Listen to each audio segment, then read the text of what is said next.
Alright guys, welcome to a special episode of The Theory. Today we are interviewing a Oregon man who has had some UFO encounters, possible close encounters. So we're going to be talking with him. Of course, this episode is brought to you by our sponsors over at KreepiTiki.com. Stay tuned at the end of the video and we're going to give you guys some cool information about them and some specials going on. But for now, here it is. Let's get right into this. Today we have Mark Wood. Mark, why don't you tell everybody who you are and where you're coming from? I'm Mark Wood. I live in Bonita, Oregon. I'm born and raised right here in the valley. Been here for 45 years. Nice. So you're a local. Yeah. Yeah, I've been here for a while. I came from the East Coast, so I've been out here for about 5 years now, and I will say I love it. Oregon is probably my favorite state in America. Yeah, yep, it is. So what brings you on the show today? What do you have going on? Well, I have a UFO experience I wanted to share with everyone. I wanted to get it out there, and just because I just wanted everyone to kind of know what I saw. And I don't know, it's a pretty interesting story. Yeah. I mean, it's awesome to get people's firsthand encounters of what they experienced and stuff like this, because UFOs and things like that are still kind of looked at as like a fringe topic. They're not all the way to where and the entire public is like, okay, yeah, UFOs and aliens, they're definitely real. But to some of us, probably like yourself and myself, definitely know for a fact that they are 100% real in here. That's for sure. They are. I've seen more than one. I've seen many of them. So let's start with one of them. What was your first experience of seeing one? First experience, I was 16 years old, and me and my two cousins, we was walking back from the Lane County Fairgrounds, and we made it all the way to Springfield, and we was in the old drive-in movie theater parking lot, cutting through it, and we looked up, and there was looked like a helicopter. It was nighttime, like around midnight or so, and it looked like a helicopter was hovering above Weyerhaeuser, but it was shining its light, like, I don't know, maybe it was a half mile away from us. It was shining its light like directly in our eyes. And so we sat there and we kind of waited it out to see what it was, thinking it was just a helicopter. And then it raised up like a little ways and it stopped. And then all of a sudden a beam of light shot off of it and it just dimmed out, like it hit light speed, left a shadow of light behind. Wow. That's interesting. Yeah. I've seen some stuff out here in the skies in Springfield doing sky watches and stuff like that. And you never know what you might see in those skies. Yeah. They seem to be attracted to Weyerhaeuser, I found out. I see lots of them over Weyerhaeuser. Interesting. Could be a hot spot. Have you ever had a close encounter with one of these UFOs? Maybe so. I really don't know. The main story I want to get to is possibly. I really don't know what happened. It kind of just ended real abruptly and it was over. So I don't know. I kind of still drawing a blank. I was wanting to maybe go see a hypnotherapist or something and see if they couldn't draw something up and see what happened from there. I don't know. Do you remember what was before the experience where you were experiencing kind of weird stuff and don't really remember it? No, just I just had a. Well, I just tell you the story. Yeah, for sure. So I was this was my next encounter. I was in my 20s, and I'm heading to 69th and Thurston, out Laxon and Loop area where my grandma lived and I lived. And I'm riding my bike, and it was about 3 o'clock in the morning, and I'm pedaling my butt off, and all of a sudden I see a red orb just shoot right over the top of me. And then I seen a blue orb, and they weren't cop lights. But then I saw another red one and a blue one and a red one. And I looked back and they're coming off, if you know Thurston, you got hills on each side of it, spread about 5 miles apart. Yeah. And they were coming from the north, from the south and coming off the hill, and they're coming down low on the valley, and they were shooting up over on the hills on the other side. And I dropped my bike, and I ran up to a house real quick, and I knocked on the door, and the lady pulls open the curtain, and she's like, I told her, I'm like, hey, you got to come out here. And she's like, my husband's got a shotgun. I said, tell him to bring it. Come on. And so I didn't think that she meant it for me. I thought she had a shotgun to help me. I had no clue. So we run out into I go out into the street, and next thing I know, her husband and her son are both out in the street with me, and he's got his video camera, and these orbs are still cruising along and going up over the other mountain range, and he's beating on his camera going, I just charged this thing. And about that time I'm looking up, there was these two cubes, and they're kind of hooked together at the edge, like just at the edge, and it was slowly tumbling in the air above me. I looked up, and it was over. All of a sudden he's like, oh, the camera's working again. And then military planes come in from all different directions.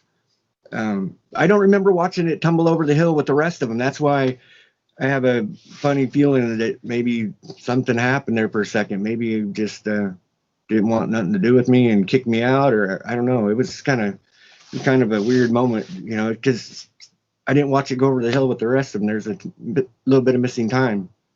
Yeah, so that missing time factor is probably the most common thing with people that have had close encounters with UFOs and things like that. Betty and Barney Hill, Tom Reed, I actually had him on the show one time, and missing time seems to be one of the main common denominators of close encounters with these things. Mm-hmm. Yeah, that's interesting. Did you experience anything kind of weird afterwards, after the days coming, or anything afterwards? Yeah, I had some strange dreams. I had a dream that I woke up and I was sitting in a room, like I don't know what it was. It was just a bunch of chairs in front of me, and a row of chairs I was sitting in, and I looked over and there was like this big ugly alien dude, like hunched over drooling. And I was like, looked at him, and I looked forward, and poof, the dream was over. And about the time I'm missing on the ground there, I don't know, maybe it was really happened, and I just kind of remembered it, or I don't know what. I mean, what that's intense. To me, you would know the difference between your regular dreams and a serious dream like that. So I feel like that could definitely be something attributed to that whole experience, because otherwise you would know it's normal. You would say, oh, I have these crazy dreams all the time. But if that's something different, that says a lot right there. Mm-hmm. Yeah, I've had quite a few weird dreams after that. Just I don't know, one other one. I woke up and I'm walking through South 79th, if you know where that's at, up in the hills there, about where they were coming off the hill at. And I walked up on these glowing blue bottles, and they were all stacked up in a pyramid. And I walked up and I go and touch one, and all these alien dudes come out of the woods pissed off at me. This could have been just a weird dream, you know, because I've been having such weird experiences with these aliens. But they were mad that I touched those blue bottles. So that was the end of the dream. I woke up. And then I just so happened to go up there and go rock hunting all the time. And I went up there after that dream years later. And I took a shortcut to come back down to my truck. And lo and behold, if I didn't come across the big, giant 4-story stack of 50 gallon drums, the bright blue ones, stacked 4 stories up and about a football field long. So I saw those, and I just turned right back around and went the way I came, and called it home.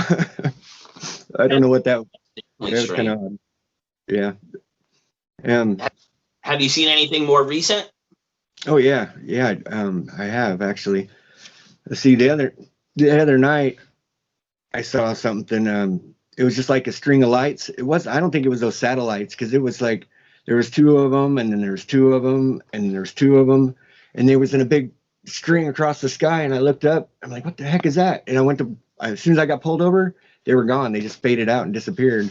I don't know what the heck it was, but yeah, I've seen a lot of Starlink posts. Something kind of weird about this. Me and my good friend Rodney Thomas from the Awaken show, I actually went to view Starlink one time out here in Springfield, and I went and looked in the sky around the time they were supposed to be visible, and I was expecting to see a perfect chain of satellites, like a perfect straight line of them going across the sky.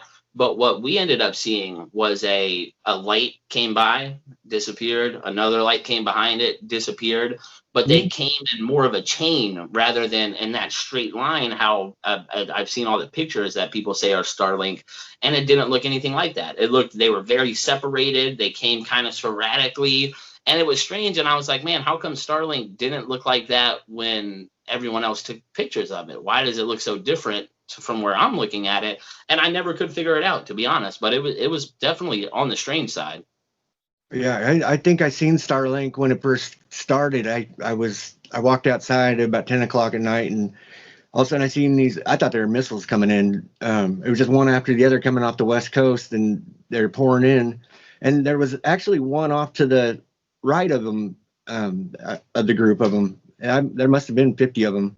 There's just one after the other, and they were all just cruising the same path except for one of them, which was kind of odd. Maybe he was just off course.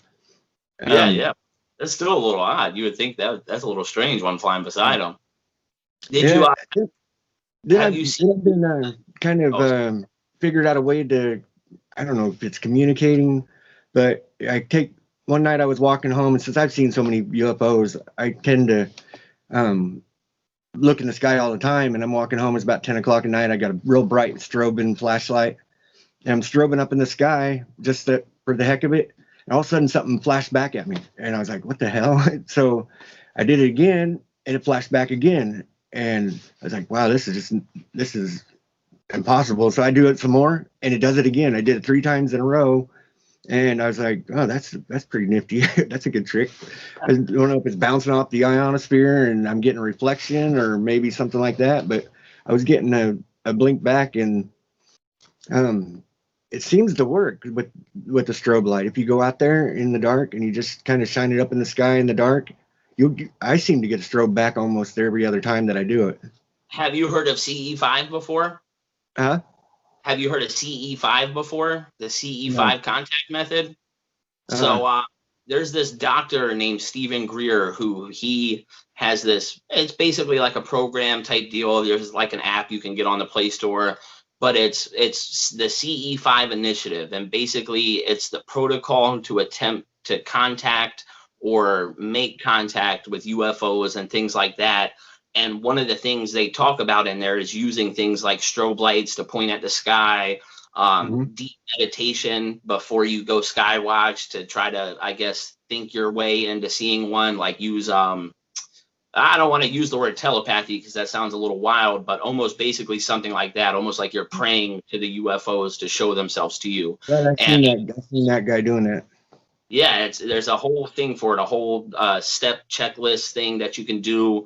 And basically you're supposed to go out there and basically attempt to contact these UFOs. And a lot of people have said they had that similar kind of success where they went out there and thought about it, pointed lights at the sky, did certain little things, and they got lights flashing back at them, different color lights, things going across the sky. So you may be tapping into something similar to that and actually getting their attention to where they want to say something back. They've actually done some weird stuff. Like I seen this one off in the distance, and it blinked, and it come up a little closer and blinked, and it got up a little closer and blinked, and each time it's flashing back, and then it got up right above me and my friend, and we were both sitting there watching. He wasn't in disbelief till all of a sudden it did a big giant white Nike swoosh in the night sky, like right above us. It was way off, but once it got above us, it was saying that it knew we were there. It was something. Anytime you see a maneuver like that, you know it's something that's not supposed to be there. Yeah, right. If you see something, a dip and a swoosh, that's definitely not anything that we have. That's for sure. That's really cool, man. That's awesome. It's nice to talk to somebody local that is out there watching the skies and stuff, because I'm always out here, and I'm sure people probably think I'm crazy. My neighbors probably look at me all the time. I've got cameras set up out front of the house, and they're looking at me like, what is this guy doing? And then I tell them I'm looking for UFOs, and then they're like, oh, I'm definitely not talking to this guy. Same thing. Some of my friends believe me, some of them don't. Whether they believe me or not, I'm not lying to them. I'm telling them what's going on in the sky, and I want them to check it out. My wife, she never watches with me. We're not, well, probably because we're not together no more. but she would never come outside with me and watch. She would always stay in the house. She didn't quite enjoy it. That's kind of a bummer. My old lady's the same way, man. I love watching the skies. I attempt to do it every night. It's clear out, but I'll try to get her to come out. Oh, come on, babe, let's go watch. We might see something. And she's like, it's cold out there. I'm not going. I'm just not doing it. She'd rather watch a movie inside. And I'm like, you never know what you might see out here. The first UFO that I ever actually filmed was over the Thurston Hills. I live over off of 30th Street in Springfield, and the front of my apartment actually faces towards the Thurston Hills. And one random night, I wasn't super big into UFOs. I watched Ancient Aliens, things like that. It was nothing, not a serious obsession or anything. But one day I'm just kind of hanging out, and I happen to look out the window and see this giant triangle of orange lights and a perfect triangle formation moving across the sky. And so I grabbed my camera and stuff to start recording it. I was screaming, cussing, I was freaking out. But it was a triangle of orange lights directly above the Thurston Hills, and they just kind of turned in the sky a little bit, and then after that just disappeared right in front of me. And I've never seen anything like it to this day. I've seen little stuff up in the sky, smaller lights that come by and disappear, but to this day I've never seen a triangle again. And it was by far the craziest thing I've ever seen in my life. I've seen quite a few of those orange orbs come from the west and come into Bonita here, and I don't know, maybe there's something telepathic about it, because every time I look up, it's like I know they're there almost, and I'll look up, and sure enough, and these orange ones though, they'll get right above me, and then right before they make it to the airport, they shut off and they just disappear. I don't know. Exact same thing. I've even seen one in the daytime over in Alton Baker Park. I was actually with some friends out there. We were just doing a little bit of walking, and we actually saw a really bright one come from like actually up high in the sky, come down low, and then just disappeared like directly above the tree line. And I was like, it's daytime. What is happening right now? So I know it wasn't a drone. I know it wasn't a Chinese lantern. Like, it was broad daylight, probably 4 or 5 p.m. and we seen one, and it just disappeared. And that's I would say is probably one of the more common UFO sightings for people is the orbs and things like that. And I've seen them way up there too in the sky when sky watching, but it's hard to make out what they really are when they're way up there. You can see the light, you can see them disappear, and you know it's anomalous, but you can't actually see it itself. The one that I saw up close that was in the daytime, there was nothing there. It was just a ball of light, and then it was just gone. Exactly. I've never seen anything like it. I almost think that it's an entity more than it is a UFO sometimes, because I don't see how somebody could fit in that ball of light, you know. So, or some sort of I've thought about something almost like in the sense of a drone from possible aliens, like something they send out to almost I'm using human language, but take a picture of us or get some sort of reading and send it back. But like, there's definitely no person or alien that's going to fit in one of those little balls of light. And there's no solid craft. It's just an energy, but it moves as if it's controlled intelligently, which makes you say somebody has to be doing this. It's not just a random ball of light that fell from space. There's got to be an explanation for it or something. So I think that's a very big possibility. Another guy I actually interviewed on this channel, Jeff Woolwine, he does the Petroglyphs in the Sky UFO channel and show, and he's found basically petroglyphs in the South Mountain and Phoenix area of what looked to be like the Phoenix Lights. And he's been sky watching for years upon years, and he's always filming the orbs, like the orange orbs, white orbs, and they have no body to them. It's just the orb itself. So he believes that it is more of a spiritual entity, or even if without spiritual, just an entity itself over an actual craft. And that's his full theory on it. And I believe that's very much possible. I believe there could be both. There could be solid craft out there, like the Tic Tacs or the saucers, as well as the entities, or some people call them interdimensional beings, or whatever you want to call them. Those orbs have some sort of energy attached to them from somewhere else. So here's the weird part that I found. I've always been studying about this cube. For the longest time, there wasn't on the, like, where you look at the pictures of all the different UFOs so you could write out what it looked like. There wasn't no cube in there. And it wasn't a cube. It was two cubes hooked together. And I got to looking around about the cubes and all that. And lo and behold, if they don't worship one over there with the Kaaba, that big giant cube, and they do the rings of Saturn around, they like hundreds of thousand people walk around this giant cube. It's like the size of the freaking thing that I saw, least one of them, and I find it kind of odd that inside of that Kaaba is a meteorite that they're worshiping, and just the whole cube thing is kind of, maybe they saw it in the past or something, and that's why they worship this cube. Or I'm not, I just find it interesting that. Yeah, no, definitely a possibility. They're just recently actually. Do you follow like the Pentagon stuff about like the Nimitz, the gimbal, and the UAP task force over there and stuff? No, I haven't. So just recently, a picture came out from it was basically from a fighter jet, but the Department of Defense has already released 3 videos of UFOs, which all seem to be the Tic Tac kind of shape to them. But some of them are going over water. They're moving at incredible speeds. They're teeny tiny, like smaller than a fighter jet. And just recently, a few days ago, one of them got released, and it's actually a cube. Now, it's not 2 cubes. It is only 1 cube, and then it seems to have 2 things kind of sticking up like this out of the top of it. But it's one of the first ever, I would say, cube-shaped UFOs that I've seen on camera that was actually where you could actually kind of see into it. But what you described, man, I would love to see something like that. That sounds very well. I don't know if I would love to see it depending on how close it was. From a distance, I'd love to see it. I'll say that. But that sounds mega interesting, man. The guy from Secure Team 10, he had a video of the cube on there. I mean, mine was too, but maybe they're mating. I don't know. But he had a video of a cube, and it was identical to the cube that I had seen. It, the size, everything about it was just like what I saw, but man, only one of them. I'm gonna have to search around and try to find something similar to it. Yeah, if you look on YouTube, you'll find something. Yeah. All the cubes you see on YouTube are I think are real. Yeah, definitely, dude. I'll definitely look into it. Did you see the Oregon boomerang that the woman in Cottage Grove filmed? Just recently? No, I saw it on the phone, but I didn't see it. No.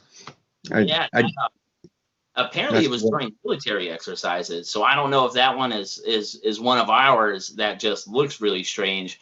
But it was mentioned that it was maybe a new stealth craft, and I was like, stealth? What is stealth about a neon blue boomerang in the sky? Yeah. That would draw my attention quicker than anything else I've ever seen. And I was like, man, Oregon really has a lot of activity going on out here, like a lot. There you go with that neon blue stuff again. Yeah. Yeah. There's another story this lady told me about. I told her about the same story I told you about the Thurston Hills and the glowing blue stuff. And she kind of paused and she's like, her grandparents used to live up there on that hill. And she said that her and her brother went horseback riding up that hill, and they came across these glowing blue pillars. They were all different shapes and sizes sticking out of the ground. And she said that they kind of were riding through, and all of a sudden some guy come out all pissed off and with a shotgun and started shooting at him. So they rode the horses back down to their grandparents and told, that this guy's shooting at them. So they called the cops. The cops came up, and next thing you know, they were kept in their house for about a week while military, one after the other, all different kinds of trucks and cops, and just kept unmarked vehicles poured up there. And after about a month later, she said that they rode up there and everything was gone. There wasn't a house there. There wasn't anything left of the whole property. The pillars were gone. And when I said that glowing blue bottle, she was like, what? She said, I've seen glowing blue stuff up there. So I don't know. There's something about that glowing blue stuff. Cover up. Yeah. Like I have to get. Up. Huh? I said, that sounds like a full cover up. Yeah, right. Exactly. It was. I don't know what he was doing up there, but he sure didn't want those kids around there. And I don't know. There's a lot of crystals and weird stuff up on that hill as far as that goes. So maybe they harvesting dilithium crystals, or I kind of almost feel like we will things to be like these cubes. I mean, almost like when you're really creative and you're doing something real intense and you're like making a movie, you're creating this movie, and all of a sudden, next thing you know, we got cubes floating around in the sky because of the Borg from Star Trek. I mean, look at all the things that come true that he in that movie, all the Star Trek stuff. It's almost, we got all of it here now. We got these phones and we got lasers and I don't know, the replicators and. Yeah, we got a lot of technology. And we got all of that technology within the last 100 years, which is even stranger. Humans have been around forever, but all of a sudden in the last 100 years, we have computers, airplanes, rocket ships. People, I love it when people talk to me and say they don't believe there's aliens out there anywhere. I think in my head, I'm like, you realize that we as humans get in spaceships and go to other planets. Why couldn't, if there was life out there and they were just 10,000 years older than us, they could easily travel through space. In 10,000 years, we'll be able to go to Pluto for vacation if we want to. So anybody else, if any civilization that's out there on a different planet is just a couple thousand years older than us as a planet, there's a good chance they have technology to come visit here. Maybe they put us here. Who knows? Who knows? Yeah, these phones. I mean, you remember the original Android commercial where the meteorite comes booming in from outer space and boom, this fucking, you see the droid come up on there and stuff. Maybe a little truth to it. yeah, maybe. I mean, there's some of the technology we have. It really makes you wonder if it came from somewhere else, and we reverse engineered something, a computer chip or anything, just to get the amount of technology we have now, let alone what we don't even know about. Because there's plenty of technology we don't know about yet. As I believe I read something one time that says any technology we have now that we think is new, the military had 20 years ago. So us as civilians are basically 20 years behind from what military experimental technology is. So who knows? They're probably flying around hovercraft. We have hovercrafts, actually. That's not even new anymore. We have jetpacks. You could go buy a jetpack right now and fly it. So I don't even know what the military could have right now. The amount of technology we have is absolutely nuts, man. It's absolutely nuts. So one last thing, I guess want to say, what would you tell anybody that's going out to watch the skies, to look for these things, that are interested in the subject of UFOs? Do you have any advice or any things you would want to tell them before they go out watching? Don't hitchhike with them, and don't catch no rides with them. You might not come back, unless you just ain't got nothing better to do. I just watch the skies. All I could say, they're up there.